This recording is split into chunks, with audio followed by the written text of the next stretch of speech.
Welcome back to Mindful Mondays at Daylight Grief. My name is Christy and I will be guiding you through this exercise. We're at week 7, and week 7 focuses on mindful journaling in grief. This is a little bit different than the meditations we've been doing previously. There's going to be some writing prompts and being asked to journal down and write about your emotions and your experience in grief.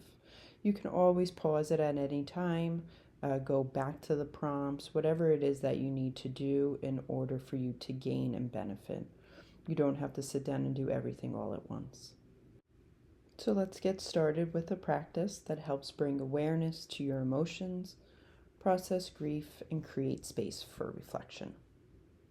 Journaling can be a great way to release what feels heavy, to explore memories, or simply to put into words what may be difficult to express out loud.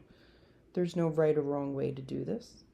The goal is not to write something perfect by any means, but to meet yourself with curiosity and compassion.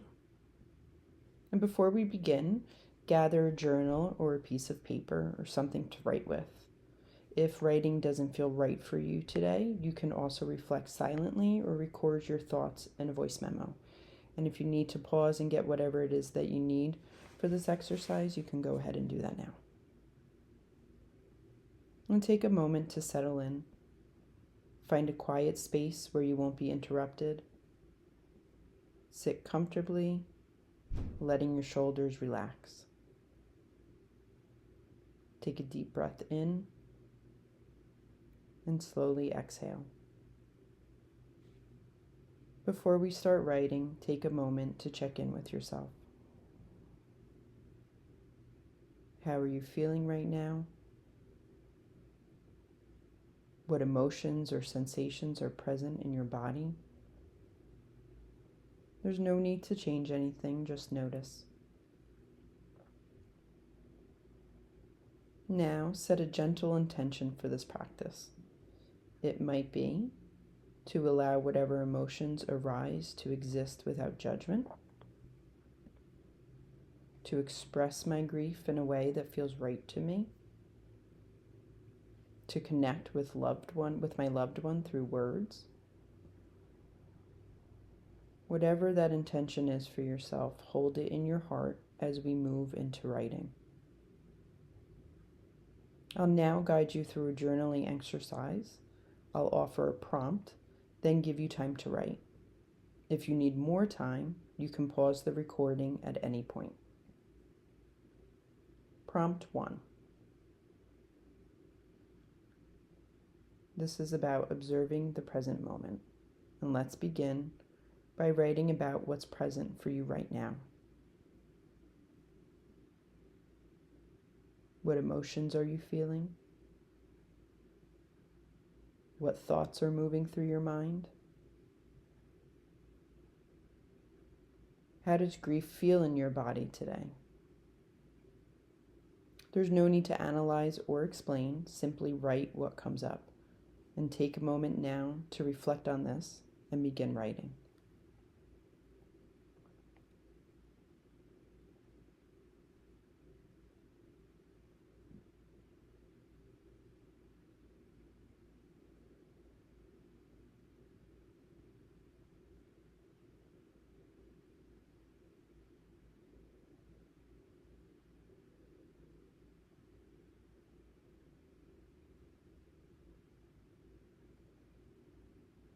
And now we'll move on to prompt 2.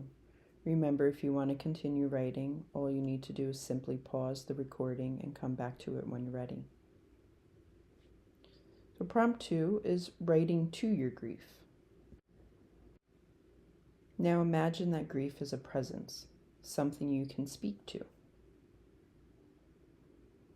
If your grief could speak, what would it say to you? How would you respond? What does your grief need from you right now? Take a moment to explore this on the page and begin to journal. Again, if you need to pause for a moment, that's okay. You can come back to the recording when you're ready.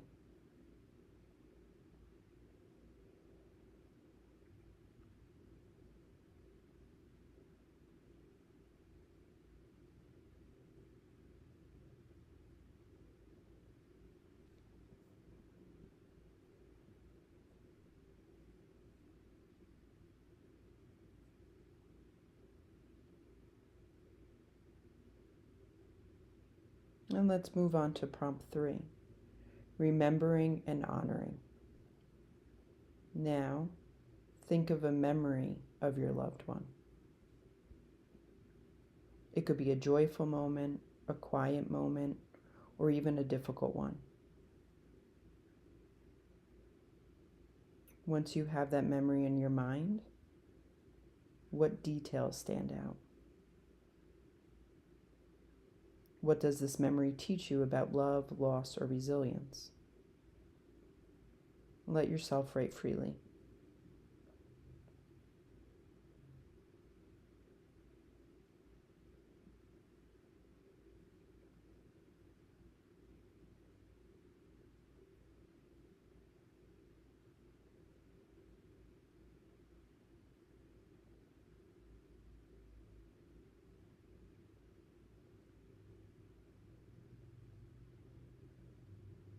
As you finish writing, take a deep breath in and slowly exhale. Take a moment and look over what you've written, not with judgment, but with curiosity. Notice any shifts in how you feel. If this brought up strong emotions, know that this is part of the process. Your grief deserves space to be seen and acknowledged. Mindful journaling can be a way to check in with yourself, to give your grief a voice, and to find meaning in your experience. You can return to this practice whenever you need. And thank yourself for showing up today. And when you're ready, gently bring your attention back to the present moment. And take one final deep breath and slowly exhale. And remember, you are not alone in this. Until next week.